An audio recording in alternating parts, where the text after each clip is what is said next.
Sabe, existe um mito gigantesco na nossa história, algo que, assim, tá super enraizado no imaginário brasileiro desde os idos de 1500. Ah, eu já imagino qual seja. Aquela velha história. É, aquela famosa frase da carta de Pero Vaz de Caminha, né? A ideia de que, nesta terra, em se plantando, tudo dá. Uhum. Uma visão quase poética, digamos assim, da colonização. Sim, e muito reconfortante, sabe?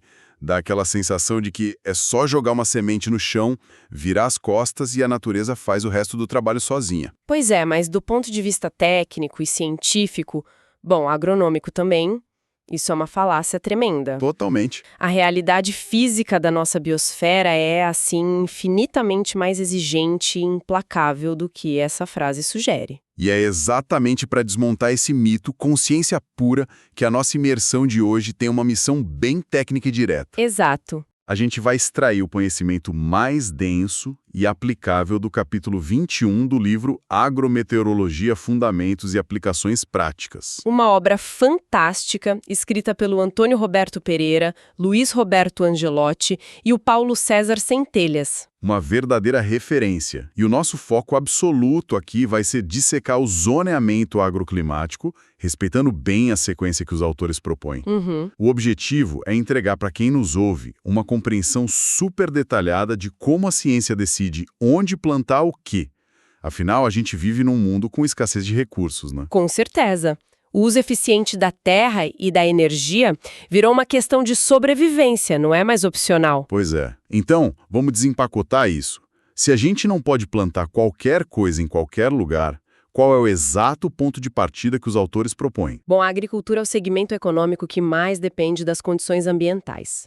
O ambiente, que é aquela combinação de clima e solo, ele controla o crescimento da planta. Não tem margem de negociação com a natureza, então. Nenhuma. São leis da física e da termodinâmica operando no campo, sabe? É tipo tentar construir um prédio de 18 andares sem fazer a sondagem do terreno antes. Você até levanta as paredes, mas na primeira chuva forte, a fundação cede. Uma ótima analogia. Mas olha, eu tenho uma dúvida que eu acho que muita gente que acompanha a tecnologia deve ter. Pode falar. A gente está no século XXI, certo? Tem edição genética, estufas computadorizadas com luz de LED, irrigação de precisão. A natureza não se tornou adaptável através da nossa engenharia. Tipo, por que a gente não pode simplesmente forçar uma cultura a crescer num ambiente inadequado se a gente injetar dinheiro e tecnologia suficiente? Então, a resposta para isso está na base termodinâmica do sistema terrestre. O texto deixa bem claro que a disponibilidade energética, que vem do Sol, e a hídrica são fatores primários. Eles que mandam. Exato. Eles governam a biologia vegetal de forma, assim, tirânica. É fisicamente possível construir uma estufa gigante, climatizada, e plantar maçã no semiárido nordestino. Mas a que custo, né? a tecnologia exige energia. Forçar uma cultura numa região sem o alinhamento edafoclimático, que é essa harmonia entre clima e solo, torna tudo insustentável. Ah, entendi. O gasto de energia para corrigir o ambiente anula o lucro. Perfeito. A tecnologia otimiza o que o clima já permite, mas não substitui o clima numa escala regional. Tá, então a tecnologia é um amplificador. Sendo assim, o primeiro passo é mapear o que a natureza já dá de graça. Mas como a gente faz isso? Não dá para mandar pesquisador medir folha por folha em cada fazenda. Não, de jeito nenhum. É aí que a climatologia moderna sai daquela escala microclimática, do milímetro da folha, e usa os índices biometeorológicos. E o que são esses índices exatamente? Eles medem as variáveis do ambiente que afetam a planta. Temperatura do ar, insolação, precipitação. Um muito usado é o índice térmico de graus-dia. Ah, graus-dia. Seria basicamente uma conta bancária térmica da planta, certo? Adorei o termo. É bem isso. Ela precisa acumular uma quantidade X de calor, os tais graus-dia para conseguir fechar o ciclo de vida. Se a região não tem esse calor, a planta não amadurece, não importa quanto adubo você jogue. Exatamente isso. E para ancorar essa teoria na prática, o livro traz um estudo de caso muito profundo sobre a cana-de-açúcar. Legal? A aptidão para cana não é um simples pode ou não pode plantar.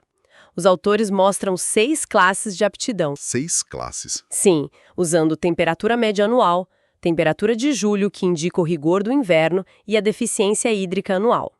A classe apta, a classe A, é onde o ambiente entrega tudo perfeito. E a zona de conforto absoluto da planta?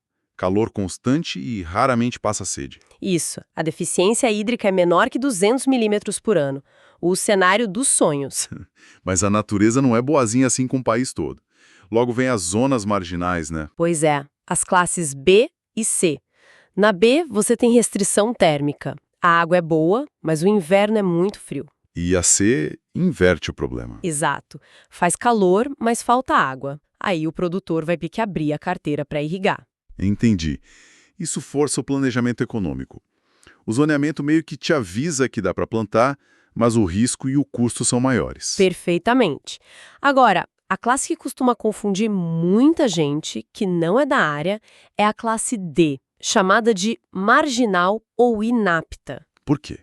Numericamente, é uma área super quente, média anual acima de 24 graus, e a deficiência hídrica é zero. Peraí.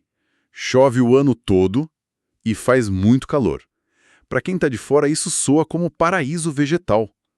Água infinita e sol escaldante. É o que parece, né? Por que a ciência classifica essa estufa natural perfeita como marginal ou inapta para a cana? O livro fala de uma ausência de estação de repouso, mas como isso funciona na planta?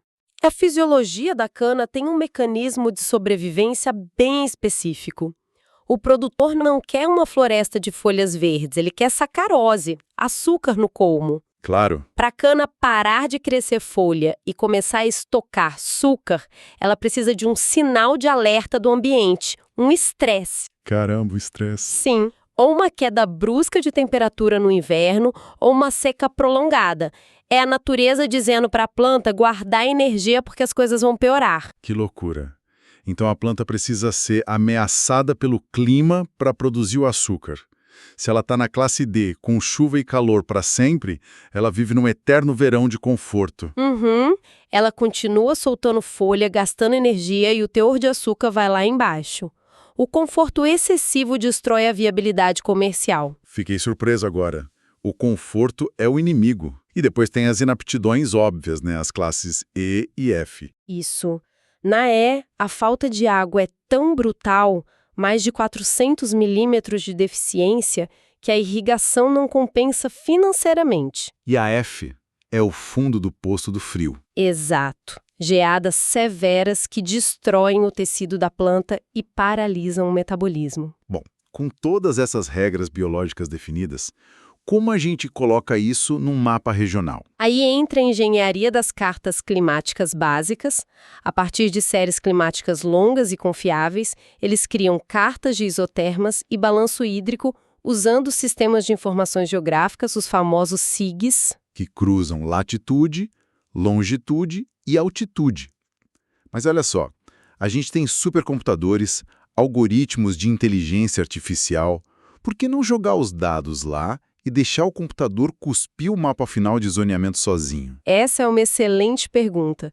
E o texto alerta muito sobre isso.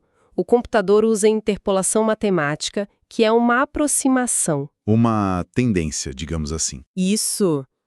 Mas a superfície do planeta não é um gráfico lisinho. Tem montanhas, vales. Uma cadeia de montanhas pode bloquear a chuva e criar um microdeserto de um lado. O algoritmo pode não captar isso. Ah, claro. Então, as cartas precisam passar pelos olhos clínicos de um climatologista.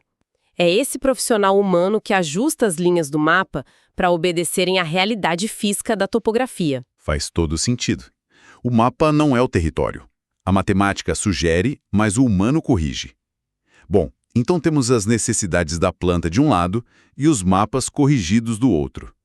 É hora de sobrepor tudo. O cruzamento de dados, exato. Eu imagino isso como um sistema de múltiplas peneiras, sabe? A primeira peneira vê se tem água e calor. Passou, fica verde. Tá apto. Mas a biologia não atua no vácuo. Tem a segunda peneira, que é o mapa de doenças e pragas. Nossa, você resumiu perfeitamente. O zoneamento não pergunta só se a planta sobrevive ali, mas se ela sobrevive aos inimigos naturais. O livro traz um exemplo histórico pesado sobre isso. Qual? O mal das folhas da seringueira no Brasil. A seringueira é a nativa da Amazônia, onde o Brasil construiu aquele império da borracha, né? Sim, o ciclo da borracha. O clima lá quente e úmido é espetacular para a árvore. Só que também é o paraíso para o fungo causador dessa doença. Ah, o fungo Microciclo zulei, né? Ele mesmo. Quando tentaram adensar o plantio na Amazônia para lucrar mais, o fungo virou uma epidemia incontrolável e colapsou tudo. Porque o ambiente favorecia o patógeno na mesma proporção que a planta. Exato. E aí o zoneamento agroclimático entra como salvador. Os cientistas viram que se levassem a seringueira para o Planalto de São Paulo ou o Mato Grosso, que tem uma estação seca bem definida, o jogo virava. A seringueira aguenta a seca, mas o fungo não. Perfeito. O fungo não consegue completar o ciclo sem umidade constante. O próprio clima vira o defensivo agrícola mais barato que existe. Incrível. É a natureza controlando a natureza através dos dados. E eles também mencionam o cancro cítrico em São Paulo, né? Uhum. Mostrando como o zoneamento ajuda a isolar regiões onde o clima facilita a bactéria. E tem mais. O zoneamento também define as melhores datas de semeadura. O famoso quando plantar. Exato. Jogar a semente na terra na semana certa pode derrubar a chance de pegar uma geada na floração para menos de 10%. É um gerenciamento de risco. Entendi. Mas olha, imaginando o cenário prático. Alguém entra no site do governo, baixa o mapa de zoneamento e vê que o município dele está 100% pintado de verde, apto para soja. Uhum. Dá um super alívio, né? A pessoa acha que a ciência garantiu a safra. Exatamente. O macroclima fala da condição média de áreas enormes. O zoneamento não tem resolução para descer na escala do topoclima nem do microclima. Deixa eu ver se entendi. O mapa diz que a região é quente e sem geada. Mas a fazenda do cara tem um vale, uma baixada. Como o ar frio é mais pesado de noite, ele escorrega e acumula no fundo desse vale, formando uma piscina de ar gelado. Nossa, descreveu perfeitamente a dinâmica do topoclima, que é governado pelo relevo local. Aí a lavoura queima ali no fundo, mesmo com o município classificado como apto. Isso mesmo. E no nível do microclima, que depende da cobertura do terreno, também tem variações. Uma lavoura do lado de uma floresta densa tem uma barreira contra o vento, mantendo mais umidade do que um campo aberto na mesma fazenda. Ou seja, o zoneamento é a bússola geral. Mas bater perna na propriedade, ver para onde a água corre e o vento sopra, é trabalho exclusivo do agrônomo e do produtor. Com toda certeza. Bom, a gente cobriu um arco muito denso aqui. Ficou claro que o zoneamento agroclimático não é só um mapa colorido. É uma equação complexa que cruza os limites termodinâmicos das plantas com a realidade cartográfica do clima. E sempre com o filtro humano indispensável ali no meio. Exato. A ideia romântica de só jogar semente e esperar um milagre é receita para desastre. Mas, para não terminar num tom tão confortável, tem uma reflexão bem provocativa que o especialista que lê isso precisa ter em mente. E qual seria? Todo esse sistema genial depende de séries climáticas históricas, né? Décadas observando o clima do passado para prever o futuro. É a base de tudo. Só que o nosso planeta está passando por uma volatilidade absurda com as mudanças climáticas. O normal histórico está desaparecendo. Ah, eu vejo onde você quer chegar. Como essa matemática vai sustentar? Será que as áreas que hoje são verdes e aptas não estão migrando silenciosamente para a inaptidão antes mesmo da gente conseguir imprimir os novos mapas? Olha, eu fico impressionada com essa provocação. É um desafio real para o ritmo da agrometeorologia hoje. A natureza está mudando as regras com o jogo rolando.